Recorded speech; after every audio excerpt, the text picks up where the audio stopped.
Ya. Selamat malam rekan-rekan semua. Saya sadar bahwa rekan-rekan pasti sudah menunggu kehadiran saya. Yang pertama saya ingin menyampaikan beberapa hal di dalam sore hari ini.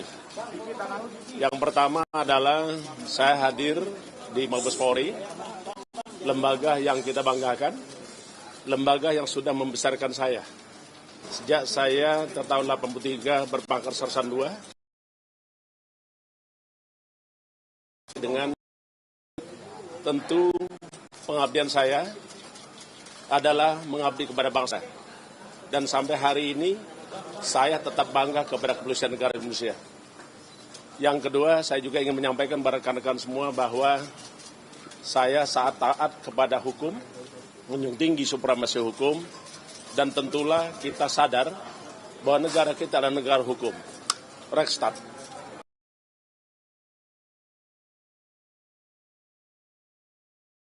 Mari kita ikuti proses hukum yang sedang berjalan.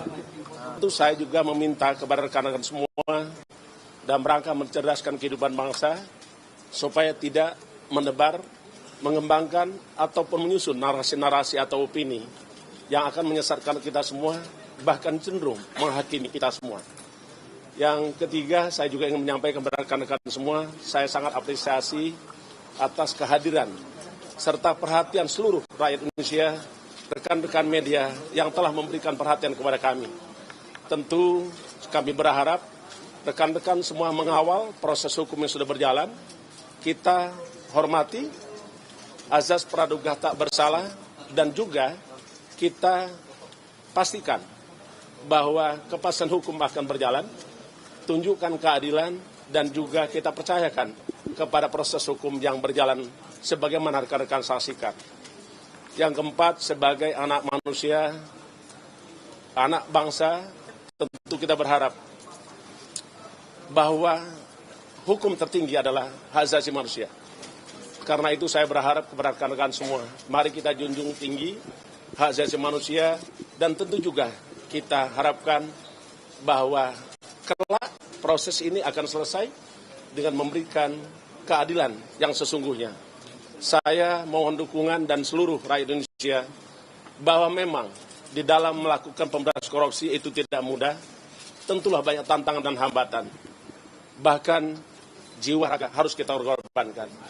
Bukan hanya intervensi, bukan hanya tekanan, tetapi kita sadar bahwa musuh bersama kita adalah para koruptor dan juga serangan balik daripada koruptor itu sendiri.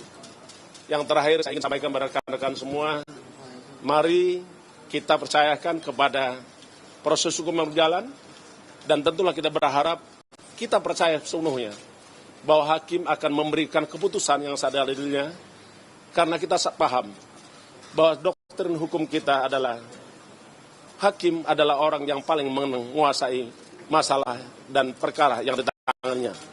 Karena itu tentulah azas ius coelo non fit itu kita harapkan dan menimbulkan keadilan bagi kita semua. Saya kira itu yang ingin kami sampaikan. Tadi saya hadir, mohon maaf kepada rekan-rekan semua pagi-pagi datang sini lebih awal, karena saya ingin menyiapkan apa yang harus saya berikan kepada penyidik dan rangka memberikan keterangan saya di hari ini. Saya diminta keterangan sampai malam hari ini.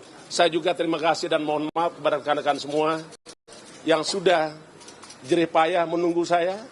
Saya tahu rekan-rekan pasti mengharapkan kehadiran saya. Karena itu pada malam hari ini saya hadir di depan rekan-rekan semua. Terima kasih. Ketemu Pak Alex, apa yang dibahas, Pak? Ketemu Pak Alex tadi ada yang dibahas ya, Pak? Apa? Ketemu Pak Alex tadi ada yang dibahas ya, Pak? Yang ada. Pak Alex. Iya, Alex. Kita tidak membahas sesuatu, tetapi memang ruangannya terbuka.